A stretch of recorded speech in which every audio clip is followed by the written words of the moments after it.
खास मेहमान भी इस वक्त हमारे साथ जुड़ चुके हैं। निपुण आलम बयान जी जुड़ चुके हैं जो कि फॉरेन एक्सपर्ट हैं, और मेजर डॉक्टर मोहम्मद अली शाह जी भी जुड़ चुके हैं जो कि इंटरनेशनल अफेयर एक्सपर्ट हैं, और मेजर जनरल ए के सिवाच जी भी जुड़ चुके हैं जो कि डिफेंस एक्सपर्ट हैं। आप सभी का बहुत खैर मकदम है। जी तो मैं तारुफ कराना भूल जाती है हर बार। बड़े निर्णायक रूप। अच्छा, डॉक्टर मोहम्मद अली शाह जी अपनी बात रख सकते हैं, आप क्या कहना चाह रहे थे? जी माफ कीजिएगा, क्या पूछा आपने? जी मैं आपसे ये जानना चाह रही थी कि फिलहाल अभी जो मौजूदा हालात हम देख रहे हैं, वीटो पावर का इस्तेमाल अमेरिका करना चाह रहा है, यूएनएससी में वीटो पावर पर अज़्म है, इससे कितना फर्क पड़ सकता है जंगबंदी को लेकर? देखिए, अमेरिका ने केवल बात करी है कि वो चाहते हैं कि जंग बंदी हो जाए। अल्जीरिया ने भी बोल रहा है कि अभी किसी तरह ये जंग बंदी होनी चाहिए, लेकिन किसी भी चीज का जब तक आप ऑन ग्राउंड में इसका रिजल्ट नहीं आता है, आप क्रेडिबिलिटी नहीं दे सकते हैं।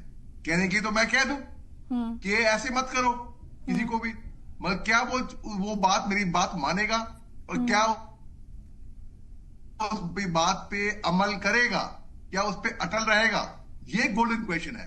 तो अमेरिका चाहे कुछ भी कह दे, जब तक ऑन ग्राउंड जंग बंदी नहीं होती है, चाहे वीटो पावर का इस्तेमाल करे चाहे नहीं करे, चाहे कहे चाहे गुर्राए, चाहे प्यार से बात करे चाहे समझाए, लेकिन ये किसी भी हालत में, जैसे कि जनरल सिवाच साहब ने अभी बताया, बिल्कुल दुरुस्त फरमाया उन्होंने कि देखिए, two wrong don't make a right. जो 7 अक्टूबर को हमस ने किया वो टेररिस्ट एक्ट था।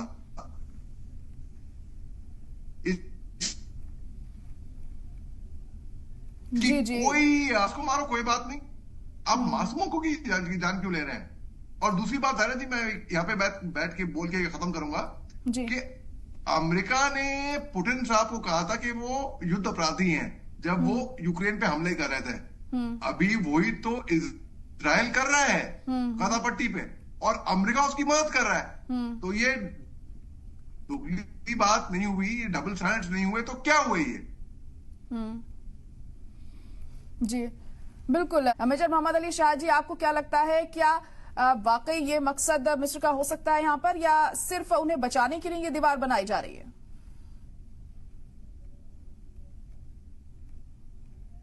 ठीक है, ये कुछ भी हो सकता है। ये दीवार बनाई किसी लिए भी, वजह कोई भी हो सकती है, लेकिन एट द सेम टाइम मैं दाग देता हूं अल्जीरिया की। अल्जीरिया ने आज से 2 हफ्ते पहले ही एक रिटन ड्राफ्ट सबमिट किया था, जो कि US ambassador to the UN है, लिंडा थॉमस ग्रीनफील्ड।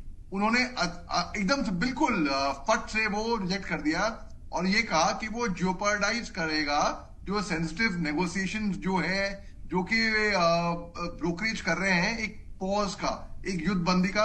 अब मेरे को कोई ये समझा दे कि अगर अल्जीरिया ने ये ड्राफ्ट भेजा होगा 2 हफ्ते पहले, वो जियोपर्डाइज कैसे करेगा? मकसद तो दोनों के एक ही है ना। मेरे को या तो मुझे समझ में कुछ कमी हो रही है, ये मेरे को ये समझ में नहीं आया कि जो यूएस एम्बेसडर है, मैंने बताया आपको, to UN, Linda Thomas Greenfield, ये कैसे रिजेक्ट हुआ।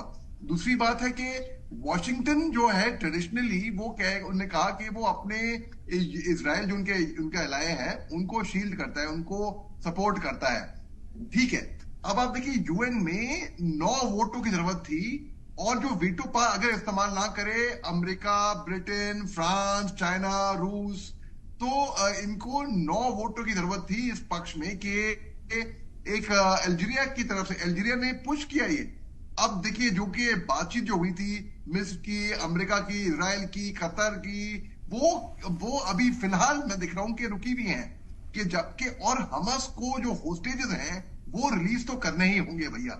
अगर वो रिलीज नहीं करेगा तो उनको, हमास को लग रहा होगा कि अगर हम पूरे होस्टेजेस, पूरे बंदी अगर हम रिलीज कर देंगे तो हमारे पास क्या रहेगा नेगोशिएट करने के लिए। लेकिन आगे खाई पीछे कुआ, तो बहुत मासूमों की जान इनके भी हाथ में है काफी हद तक। हमास जब तक उनको रिलीज नहीं करेगा, मुझे लगता नहीं कि आगे कोई बात भी बन पाएगी। तो इजराइल जो कर रहा है बहुत गलत कर रहा है, इसमें कोई शक की बात नहीं है।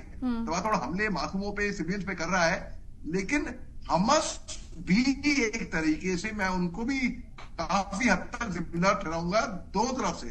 तो ये आपने जो दीवार की बात करी, तो ये दीवार मैं तो कह रहा हूं ये वक्त ऐसा है कि सारे दीवारें तोड़ के हम केवल इंसानियत पे बात करते हैं। जी, ये जी। भूल जाएं कि यहूदी, अरब, ये वो बिल्कुल भूल जाएं। जी जी जी, जाहिर तौर पर क्योंकि ये सबसे अहम हो जाता है कि लोगों की जिंदगियां कैसे बचानी है, यहाँ पर इंसानियत पर बात करना अहम हो जाएगा। आप सभी का बहुत शुक्रिया हमारे साथ जुड़ने के लिए हमारे इस खास प्रोग्राम में।